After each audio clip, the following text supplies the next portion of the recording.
Hello বন্ধুরা, শুভ সকাল জানাই সকলকে। তো আবার একটা নতুন দিনের নতুন ব্লগ নিয়ে চলে এসেছি তোমাদের সামনে। আশা করি তোমরা সকলেই ভালো আছো, সুস্থ আছো, আমিও ভালো আছি। তো সুন্দরবনের ছোট্ট একটি গ্রাম থেকে আমি সাথী আবারও একটা নতুন দিনের শুভেচ্ছা জানাই তোমাদের সকলকে। তো দেখো, আজকে সকালটা হয়ে গিয়েছিল অনেক আগেই, এখন কিন্তু ঘড়ির কাঁটায় হয়ে গিয়েছে প্রায় 9টা। তো প্রায় 9টা নয়, 9টাই বাজে। আর হচ্ছে ছোট ছোট পুচকুদের পড়াচ্ছিলাম, বড়দের যেহেতু পরীক্ষা হয়ে গিয়েছে ওরাও এসেছিলো পড়তে। আর ছোট ছোট বাচ্চাদের এখন পরীক্ষা হচ্ছে, মানে প্রাইমারিতে, তো ওদেরকে পড়িয়ে একটু সকাল সকাল ছেড়ে দিলাম, কারণ ওরা পরীক্ষা দিতে যাবে। আর তারপরে এই যে দেখো, হাতে বানানো রুটি নিয়ে নিলাম, এই যে বানিয়ে নিয়েছিলাম। তো এখানে এটাকে আমরা বলি গোলা রুটি, জানি না তোমরা কে কী বলো। তো সেই গোলা রুটি দেখো সকালবেলা খেয়ে নিচ্ছি। তো সামান্য একটুখানি মিষ্টি দিয়ে এই গোলা রুটিটা মাখলে না দারুণ লাগে খেতে। তো মিষ্টি দিয়ে সামান্য একটুখানি তেল ছড়িয়ে ছড়িয়ে ভেজে নিয়েছি, আর খেতে যা ভালো লাগছে। তো দেখো, সকলকে পড়িয়ে বকে বকে না আমার আর মানে কি বলবো, মাথার ব্রেনই কাজ করছে না। তো খেতে বসেও যেন মনে হচ্ছে যে মানে গালের মধ্যে, আমার গলার মধ্যে ব্যথা করছে। ছোট ছোট বাচ্চা যেহেতু, তো ওদের পেছনে অনেক বকতে হয়। তো তারপরে দেখো, বৌদি গাছ থেকে এখানে পেড়ে নিয়ে এসছে পাকা পাকা পেয়ারা। তো আমাদের কিন্তু 2-3 রকমের পেয়ারা গাছ রয়েছে। এটা হচ্ছে ছোট পেয়ারা গাছের পেয়ারা। এটা কিন্তু খেতে অসাধারণ টেস্ট, দারুণ টেস্টি। তো আজকে সকালে জলখাবার বলতে মানে জলখাবার বলো আর হচ্ছে সকালের খাবারই বলো, তো ওই রুটিই খাওয়া হয়েছে আর কি। তো আমি 2টো রুটি খেয়েছি, বৌদিও 2-3টে খেয়ে নিয়েছে, মা খেয়েছে। আর সকালে ভাত বলতে জল দেওয়া ভাত ছিল, ওটা হচ্ছে বাবা খেয়ে নিয়েছে। তাই আর রান্নাবান্না তেমন কিছুই হয়নি আর সকালের দিকে। আর দুপুরের এই যে রান্নাবান্না হবে আজকে একদমই সাদামাটা রান্না। এই যে আলু নিয়ে নিচ্ছি, দেখো আলু আজকে ভাতে দেওয়া হবে, মানে আলু সেদ্ধ হবে আর ডাল হবে। আর এই যে 2টো কচু নিয়ে নিলাম আমি, দেখো কি বড় বড় গাঁটি কচু বাবা নিয়ে এসেছিলো। তো এই গাঁটি কচু 2টো সেদ্ধ দেবো মাকে, মানে ভাজা লঙ্কা দিয়ে, মানে লঙ্কা যেটা শুকনো লঙ্কা, তো শুকনো লঙ্কা ভেজে আর এই কচু মাখলে না দারুণ লাগে খেতে। বন্ধুরা, তোমরা যদি কেউ না খেয়ে থাকো একবার খেয়ে দেখতে পারো, অসাধারণ টেস্ট লাগে এই গাঁটি কচুর মাখা। তো সে যাই হোক, এখানে দেখো আমি ডাঁটা কেটে নিলাম, বাগান থেকে তুলে এনেছিলাম ডাঁটা। তো ডাঁটা দিয়ে আলু দিয়ে বেগুন দিয়ে একটা এমনি নিরামিষ তরকারি হবে, পাঁচমিশালি। তো তার মধ্যে একটু কুঁদলিও দেওয়া হয়েছে, সব দিয়ে এই যে ডাঁটার তরকারিটা হবে।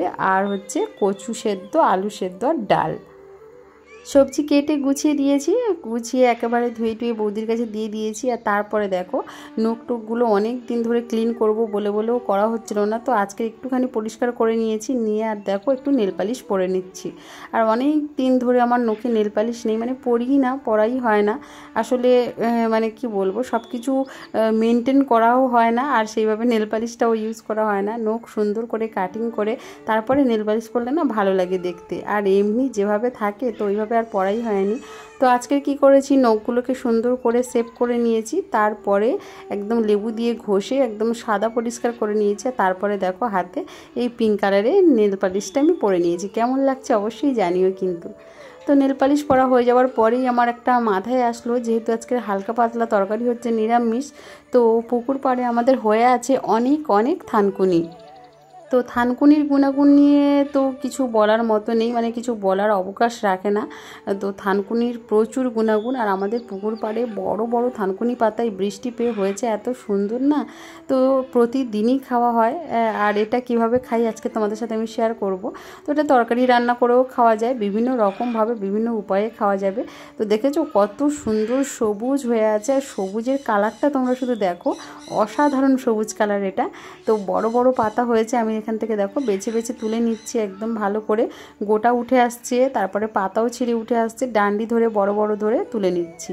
আর এই শাকটা না আমাদের পুকুর পাড় ধরে একেবারে ভরে ভরে হয়েছে, আর এত সুন্দর হয়েছে বৃষ্টির জল পেতে। তো ওই জন্য দেখো এখানে একটা চুবড়ি নিয়ে চলে এসেছি, একদম তুলে নেব যতটা পারবো। তো খুব একটা বেশি তুললে আমার মায়ের বাড়তে অনেকটা দেরি হয়ে যাবে, এমনিতেই বেলা হয়ে গিয়েছে, এখনও স্নান হয়নি, সমস্ত কাজবাজ হয়ে গিয়েছে, বৌদির ওই দিকটা রান্নাবান্নাও হয়ে গিয়েছে, শুধু এইটা বাটলেই হয়ে যাবে আর কি। তো এটা মা বানাবে। এই পুকুর পাড়ের শাক তোলা নিয়ে তোমাদের কি কিছু মনে পড়ছে?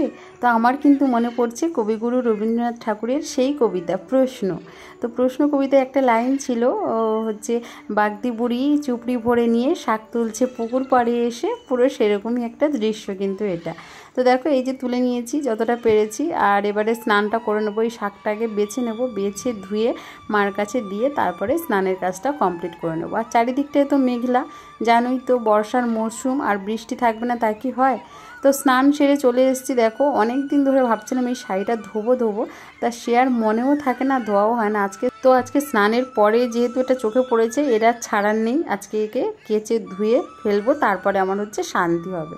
কারণ অনেক দিন যাবৎ ধোবো করে না ধোয়া হয় না। তো স্নানের নাইটটাও নিয়ে নিলাম, ওর মধ্যে একসাথে ভিজিয়ে দিয়েছি, ভিজিয়ে এবারে কেচে ধুয়ে দেবো। তাড়াতাড়ি করে ধুয়ে দিচ্ছি কেন বলো তো, এখন হচ্ছে বাতাসটা রয়েছে মোটামুটি, আর হচ্ছে বৃষ্টি নেই, মেঘ তো রয়েছে, তো হাওয়াতে যদি শুকনো হয়ে যায়, ওই শাড়িটা এমনি সুতির নয়, তো ওই জন্য তাড়াতাড়ি করে শুকনোও হয়ে যাবে। তো ওই জন্য ভাবলাম যে মানে বেশিক্ষণ চুবিয়ে রেখে দেবো না, একেবারে কেচে কুচে ধুয়ে নেব। তো এই কারণে পুকুর পাড়ে চলে এসেছি। আর আমাদের যে কী সমস্যা, তোমাদের তো বারবারই বলি, এই সময় না পুরো ঘাটটাই ডুবে যায়, ঘাট করার মতন আর পরিস্থিতি থাকে না, এতটাই জল কানায় কানায় ভরে যায়। তলার দিকে কিন্তু সব কাঠ দেওয়া, সুন্দর করে ঘাট করা, তোমরা তো দেখেইছো। আর বর্ষা হলে একের পর এক সব ঘাট ডুবে যায়, চারিদিকটায় জলে ব্যবহার করতে প্রচুর কষ্ট হয়ে যায়। কারণ কানায় কানায় জল থাকলে না ঘাটটাও, মানে পুকুর ঘাট যেটা বাঁধবে সেটাও কিন্তু মাটি না আলগা হয়ে যায়, সরে যায় সহজে। তো ওই কারণে পা দিলে স্লিপ খাওয়ার ভয় থাকে, প্রচণ্ড সমস্যা আর কি বর্ষার সিজনে। সে যাই হোক, তো ওরকমভাবেই কষ্ট করেই বাসন মাজা, থালা বাসন মানে মাজা, তারপরে জামাকাপড় কাচা, এটাই করতে হচ্ছে। তো দেখো ছাদে চলে আসলাম। আমি এর মধ্যে একটু কমফোর্ট দিয়েছিলাম, সেই কমফোর্টে না ভিজিয়ে তো নাইটিটা তুলে ফেলেছিলাম। তারপরে আবার দেখো কমফোর্টে ভালো করে মিশিয়ে নিলাম, মিশিয়ে নিয়ে ভালো করে নিংড়ে নিচ্ছি, নিংড়ে নিয়ে মিলিয়ে দেবো। আর কমফোর্ট না দিলে তোমাদের তো আগের ব্লগে বলেইছিলাম, কোনো জিনিস দেখবে রৌদ্র না পেয়ে যদি শুকে না, তার একটা অন্যরকম গন্ধ থাকে, আর রৌদ্র পেয়ে শুকলে সেটা একটা আলাদা ব্যাপার। তো এখন দেখতেই পাচ্ছ রৌদ্র নেই, আর রৌদ্র হবেও না, কারণ আকাশ যদিও পরিষ্কার থাকে, সূর্যি মামার দেখা পাওয়াটা খুব মুশকিল, কারণ মেঘ মহাশয় সেটাকে ঢাকিয়ে দেবে। তো ওই কারণে না সূর্যি মামার দেখা পাওয়া যাচ্ছে না। তো ওই জন্য একটু কমফোর্টে ভিজিয়ে দেখো শাড়িটা ভাবলাম যে ওইভাবে দেবো, কিন্তু আর দিতে পারলাম না। কেন বলো তো, শাড়িটার মানে দড়িটা এতটাই নিচু হয়ে যাচ্ছে, তো শাড়িটা নিচে লেগে যাচ্ছে। তো ওই কারণে আমি এইভাবে একদম দেখো এই যে পাতিয়ে দিয়ে দিচ্ছি। এই পাতিয়ে দিয়ে দিলে এতেও শুকনো হয়ে যাবে। আর জলটাও ভালো করে নিংড়াতে পারলাম না, কারণ ওই যে বললাম ওটা সুতির শাড়ি নয়, একটু সিল্ক মতন রয়েছে, মানে সিল্কের বলেই তো ওই জন্য নিংড়াতে পারলাম না। ওইভাবে জলটা ঝরে গেলেই শুকনো হয়ে যাবে তাড়াতাড়ি। তো দেখো শাড়িটা সুন্দর করে টেনে টেনে মিলিয়ে দিলাম। এখন বন্ধুরা কাজবাজ সমস্ত কিছু কমপ্লিট হয়ে গেল মোটামুটি। আর স্নানও সেরে নিয়েছি, সিঁদুর করা হয়ে গিয়েছে, মোটামুটি সব কমপ্লিট। এবার হচ্ছে খাওয়া দাওয়ার কাজ। এখন ঘড়িতে কটা বেজেছে দাঁড়াও দেখো, ঘড়ি ঘরে গিয়ে দেখাতে হচ্ছে, দাঁড়াও। তো এখন হয়ে গিয়েছে 1:30, তোমরা দেখতে পেলে নিশ্চয়ই একদম পুরো। আর খিদেও পেয়ে গিয়েছে সকাল থেকে, সেই 2 পিস রুটি তোমরা তো দেখেছো, জল রুটি বলো গলা রুটি যাই বলো, বলেছিলাম তোমাদেরকে। তো ওই রুটি খেয়েছি, এবার কিন্তু প্রচণ্ড খিদে পেয়ে গিয়েছে। আর আজকের পুরো একদম নিরামিষ মেনু দুপুরবেলা। তো চলো নিরামিষ একদম হালকা পাতলা তরকারি। কয়েকদিন ধরে বেশ অনেক মাছ, তারপরে হচ্ছে নদীর মাছ, মানে নোনা মাছ যেটা, সেটা প্রচুর পরিমাণে খাওয়া হচ্ছে। ওই কারণে একদম আজকে একদম নর্মাল তরকারি। তো নর্মাল বলতে ডাল ভাত। তো চলো তোমাদেরকে দেখাই। আর বাইরে প্রচুর পাখি এসছে, যেহেতু গাছে প্রচুর পেয়ারা পাচ্ছে আমাদের, তো ওই কারণে আর কি প্রচুর পাখি এসছে। সারাক্ষণ কিচির মিচির করতেই আছে, কথা বলতে দিচ্ছে না, এত পরিমাণ পাখি ডাকছে। আর সঙ্গে তো কাকগুলো রয়েছে, ক্যাঁ করতেই আছে। চলো কী রান্না হয়েছে দেখিয়ে দিই তোমাদেরকে। রান্না আজকে তেমন হবে না, নর্মালি রান্না। তোমরা তো দেখলেই ডাঁটা কেটেছিলাম, ডাঁটার একটা তরকারি হবে, আর ডাল সম্ভবত। তো চলো, তো দেখো আজকে দুপুরে একদম হালকা রান্না, কারণ রাতের বেলা একটা খাওয়া দাওয়ার ব্যাপার আছে। কি কেন কী জন্য অবশ্যই জানতে পারবে তোমরা, পুরো ব্লগটার সঙ্গে থাকো। এই যে দেখো এখানে ডাঁটা, আলু, বেগুন, আর একটু কুঁতলি, একটু কাঁঠালের দানা, মোটামুটি সব রকম দিয়েছি। 5 মিশালি একটা চচ্চড়ি, যেটাকে আমরা বলি গ্রামের ভাষায়, সেটা রান্না হয়ে গিয়েছে। আর এখানে দেখো ওই যে কারি পাতা দিয়ে মুগের ডাল। খুব সুন্দর লাগে কিন্তু কারি পাতা দিয়ে মুগের ডাল খেতে, বেশ মানে কি বলবো একটা অন্যরকম গন্ধ দেয়, বেশ ভালোও লাগে খেতে। তো অনেকটা পরিমাণ ডাল করে নিয়েছি এখানে। আর এই যে দেখো এই দিকটায় মাকে যে বলেছিলাম যে থানকুনি পাতাটার একটা রেসিপি তোমাদের সাথে শেয়ার করব, আর মা এই দিকটায় বেটে ফেলেছে থানকুনি পাতাটা। বেটে দেখো কড়াইয়ের মধ্যে এই যে কাঁচা লঙ্কা না গোল গোল করে কেটে দিয়েছে। এবার এই থানকুনি পাতাটা ভালো করে তেলের মধ্যে নেড়ে নেড়ে শুকনো করে নেবে। তোমরা চাইলে এর মধ্যে পেঁয়াজ দিতে পারো, কিন্তু আজকে আর পেঁয়াজ দিচ্ছি না, আমরা কিন্তু পেঁয়াজ দিয়েই খাই। মানে পেঁয়াজ কাঁচা লঙ্কা দিয়ে কড়াইতে এইটা না ভালো করে নেড়ে নেড়ে নেড়ে নেড়ে একদম পুরো শুকনো হয়ে আসা পর্যন্ত অপেক্ষা করতে হবে। আর তারপরে গরম গরম ভাতের সাথে এটা খেতে যে কি অসম্ভব স্বাদ, কি বলবো বন্ধুরা। আর থানকুনি পাতার গুণাগুণ ওই যে বললাম, তা বলে আর কোনো মানে শেষ করা যাবে না। দুপুরের খাওয়া দাওয়া কমপ্লিট করে একটুখানি রেস্ট নিয়েছিলাম। তারপরে বিকেলে উঠেই দেখো একটু বললো আর কি, দাদা বলল যে একটু শসা একটু পেয়ারা যেহেতু গাছেই রয়েছে কাটতে বললো, তো এই কারণে দেখো আমি এখানে শসা কেটে নিলাম, এখানে পেয়ারা কেটে নিচ্ছি। আর পেয়ারাগুলো না এত ভালোভাবে মানে পেকে ঝুলেছে গাছে, আর সেই পাখি এসে প্রত্যেকটা পেয়ারা না ঠুকিয়ে দিচ্ছে, মানে ঠোক্কর দিচ্ছে, অল্প সামান্য একটু মুখ দিচ্ছে কিন্তু পেয়ারা পড়ে যাচ্ছে। তো কী আর করবো, পেয়ারা আর শসা দেখো এখানে এক থালা কেটে নিলাম বিকেলবেলাটা। জাস্ট এর উপর থেকে একটুখানি লবণ ছড়িয়ে দেবো, আর খেতে কিন্তু অসাধারণ টেস্ট হবে। বিকেলবেলা এইভাবে এক থালা করে ফল যদি সবাই মিলে বসে আড্ডা দিতে দিতে খাওয়া যায় বেশ ভালোই লাগে কিন্তু। তো দেখো এখানে আমি, মা, বৌদি, দিদি সকলেই রয়েছি। তো সকলেই কিন্তু এখানে মানে এক থালা ফল কেটে খাওয়া হচ্ছে আর গল্প হচ্ছে।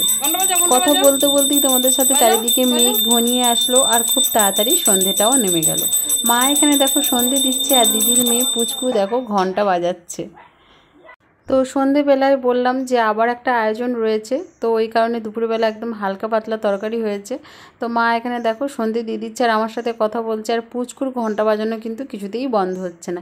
সন্ধেবেলা আবার পড়তেও চলে এসছে, যেহেতু ওদের মানে পরীক্ষা হচ্ছে প্রাইমারিদের, তো এই কারণে পড়ানো কমপ্লিট করে চলো আবার রাতের বেলা রান্না বান্না প্রচুর কিছু কমপ্লিট হয়ে গিয়েছে।